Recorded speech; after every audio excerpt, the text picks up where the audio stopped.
Hi friends, இந்த வீடியோவில் நம்ம என்ன பார்க்க போகிறோம்னா சுவையான முருங்கைக்கீரை பருப்பு சாம்பார் தாங்க பார்க்க போகிறோம். வீட்டில் காய் இல்லைன்னு கவலைப்படாதீங்க. கிராமத்தில் முருங்கைக்கீரை அதிகமாக கிடைக்கும். ஒரு கைப்பிடி அளவு முருங்கைக்கீரை எடுத்துக்கலாம்.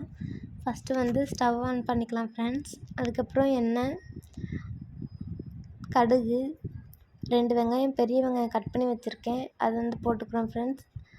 4 பல் பூண்டு, கருவேப்பிலை, தக்காளி, தேவையான அளவு உப்பு, மஞ்சத்தூள். ஆல்ரெடி நம்ம முருங்கைக்கீரையை க்ளீன் பண்ணி வச்சுருக்கோம்.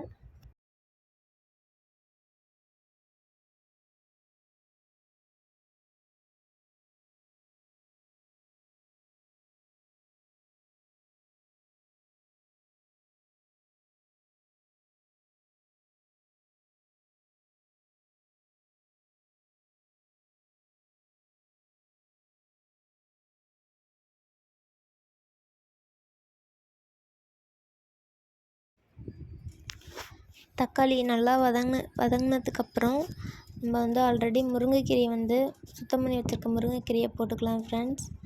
போட்டுக்கிட்டு அதுவும் நல்லா வதங்கினதுக்கப்புறம் தேவையான அளவு மிளகாய்த்தூள். நாங்கள் ஆல்ரெடி வீட்டிலே தான் ரெடி பண்ண மிளகாய்த்தூள். ஒரு நாளைக்கு அதை வீடியோவாக போடுறோம். அதுக்கப்புறம் நல்லா முருங்கைக்கீரையும் வதங்கினதுக்கப்புறம் நம்ம பருப்பு தண்ணி வச்சுருப்போங்க இல்லையா, அதை ஊற்றிக்கலாம். அப்புறம் பருப்பு கடைஞ்சி வச்சுருக்க அதையும் ஊற்றிக்கலாம் ஃப்ரெண்ட்ஸ். அதுக்கப்புறம் நல்லா கொதிக்கட்டும், ஒரு 10 நிமிஷம் கொதிக்கட்டும். அப்புறம் நம்ம புளி கரைச்சி வச்சுருக்கோம் பாருங்கள், அதை ஊற்றிக்கலாம். இவ்வளோ தான் ஃப்ரெண்ட்ஸ், ஈஸியான முருங்கைக்கீரை பருப்பு சாம்பார் ரெடி.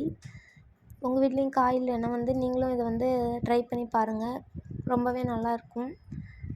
லாஸ்ட்டாக மல்லி இலை போட்டுக்கலாம், ரொம்ப வாசனையாக இருக்கும். தேங்க்யூ ஃபார் வாட்சிங்.